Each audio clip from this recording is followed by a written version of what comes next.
when I accelerate, you'll notice it has like a hesitation and kind of a lurchiness to the transmission. It feels like it is slipping upon taking off. It definitely doesn't feel right. We got off the main roads in case something goes wrong here with the thing. We don't want to be pushing it out of the road, but it doesn't feel right. We've driven lots of cars on this channel, so we know when something doesn't feel exactly right.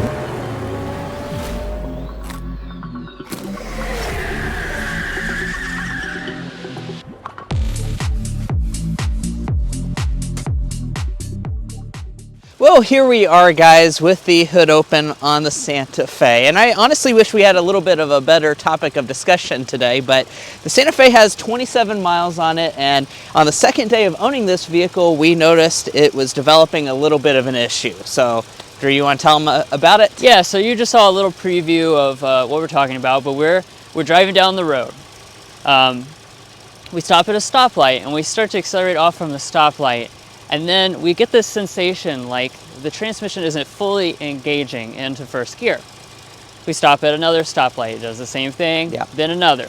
We're always traveling around with our camera equipment, of course, so that's the footage you saw. We rigged up some cameras and kind of captured our live first impressions of what was happening and trying to figure out what was going on. But basically, in essence, it does feel as though this 8-speed dual clutch automatic transmission on this new Santa Fe is not fully engaging with first gear. So it kind of has a little bit of a slipping sensation when you're taking off from a stop, kind of like almost that you're bad at driving manual transmission. Yeah.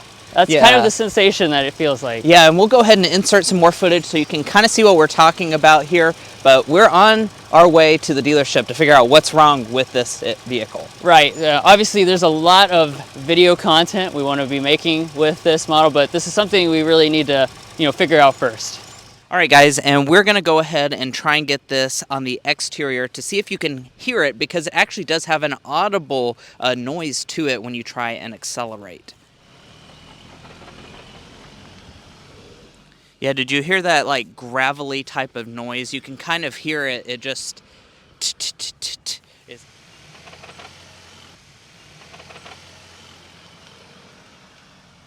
Yeah, definitely something is pretty severely wrong with this transmission. We'll go ahead and see what the dealership says. If you're new here, we're brothers, and we've been reviewing cars since we were 12 and 16. We may be young, but we love cars. And we'd love for you to subscribe to be a part of our Car Confections family. Let's learn a lot, have some fun with all the latest cars. Yeah, you definitely feel that. It doesn't really matter if you're accelerating lightly or hard. It makes no difference at all. Yeah, and so we're on our way to the dealership now, so we'll see what they say.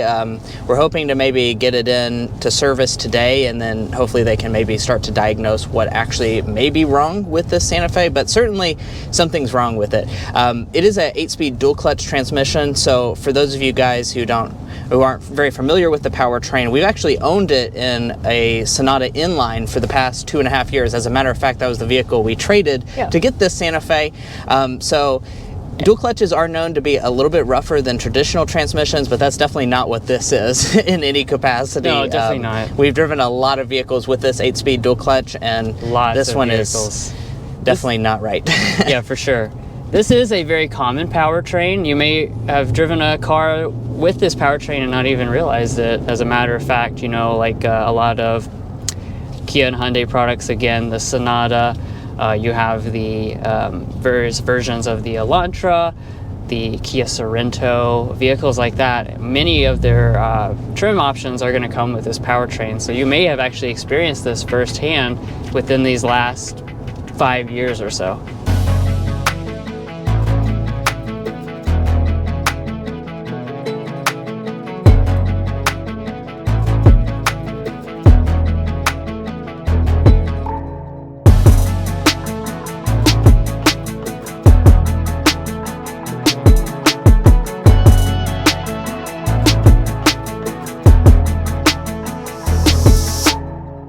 Well, Well, guys, it's been about a week since we dropped off the Santa Fe, and we want to provide some updates as to what actually went wrong and what the dealership has said, so you guys have the best knowledge that we have currently about what's going on with this Santa Fe. So first and foremost, I do just want to go ahead and say that according to the Hyundai dealership, it does require a full transmission replacement. Whatever is wrong with it, we don't know exactly just yet, but they said it does require a full transmission replacement. The good news is that, according to them, they found a new transmission in California, and they are shipping that in to Kentucky to get that replaced. So we don't exactly know when it's going to be done, but they said they've already located that, and that was just a day or two after we dropped it off.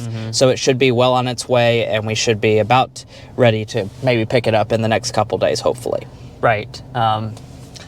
As far as finding out exactly what was wrong with that specific transmission, we hope to have some additional context on that. We do know that people from Hyundai have come to the dealership, and since the transmission wasn't completely destroyed, it was able to drive. There was definitely some other people in and out of the vehicle, just kind of, do the testing and things necessary to, find out exactly what's wrong. Obviously, Hyundai, wants to know what is the issue, because, you can have one-off problems, but also if there were something bigger than that, you would really want to know. Especially early on, since we have one of the first Santa Fe's out there. So definitely a lot of field engineers have been in the vehicle driving it. We've seen it in the app and all that. We also reached out to Hyundai PR, and they obviously are very concerned about the vehicle, so they took our VIN number, and they're going to do their own research and see what exactly they can find about what happened with this specific model, get all that internal information that maybe the average consumer wouldn't be able to find out. So hopefully we're going to be able to provide you all of those details as well. We haven't heard anything officially from them just yet, but we will of course keep you guys posted as we get the latest details from them regarding that. Yeah, we're definitely going to update and give you another component to this when we get the vehicle back. Like we said, we're optimistically hoping to have the vehicle back here in a few days, and when we have that back, we're going to give you guys an update, and provide that additional context as to what perhaps happened with this situation. Now, when it comes to these things, let's just say you can have these things happen as a one-off issue on pretty much any type of vehicle. Obviously, you have perceptions of certain brands that you think nothing could possibly happen. And interestingly enough, this is way, way back, but say 7 years ago, I would believe about 7 years ago, we were actually in a vehicle from a very reliable brand, one you thought nothing could ever happen, had a full transmission failure at 7 miles. So yeah, we had to push it out of the road. So it does happen. Yes. That's not necessarily an excuse for Hyundai here, but I will say that it does happen. Sometimes there's a defective product and they just put it in there. And one of the things that we want to tell you guys about is the interesting part about this is the vehicle, when we picked it up in the morning, it came with like 10 miles on the odometer. So someone had driven it at the factory for sure. So they tested it at the factory. We took it on a test drive of another about 10 miles, no issues whatsoever. And then after we got back on the test drive, they took it in for a PDI, drove it a few more miles, still no issues with the transmission. And then on about, I think, mile 27 or 28 after driving the vehicle, that is when the transmission started showing those issues, and it just progressively got worse as time went on. So that's a little bit of an interesting thing about this. Yeah, it's definitely worth noting. You could say kind of a series of unfortunate events that this perhaps was not caught before it left the factory, but you have certain quality assurances in place, right, at the factory, and they can check, the dealership can check, and then sometimes some things still make it out, and that seems to be what happened with us. It just barely made it out of those two facilities into our possession, and then decided that was when it decided to retire. Yeah. Now, and that's not necessarily an indication of long-term reliability either. We're excited, hopefully, to have the Santa Fe fixed, and like we said, we bought this so we could show you guys what it's like to live with long term. So maybe we will have long-term reliability issues, and we're going to tell you about that. But I'd say more than likely it was just a defective piece in that specific transmission, and we shouldn't have any issues moving on that. Just adding to what Mason just said, I definitely want to say, if you're interested in the Santa Fe, make sure you subscribe to our channel, because we are going to keep you guys updated again regularly about all the different things about owning the Santa Fe.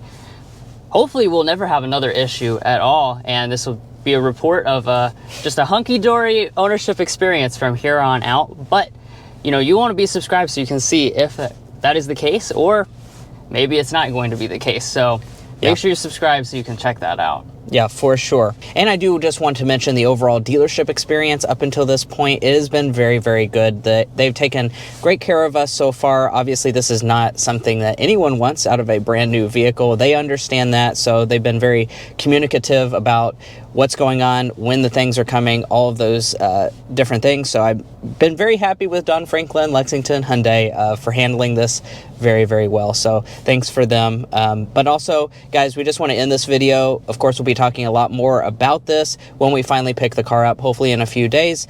So stay tuned for that. Hit that subscribe button down below. If you're already a part of our family, thank you so much for your continued support. And if you're not, we would really love for you to be a part of this family. We'll catch you next time as we sample more of the latest automotive delicacies.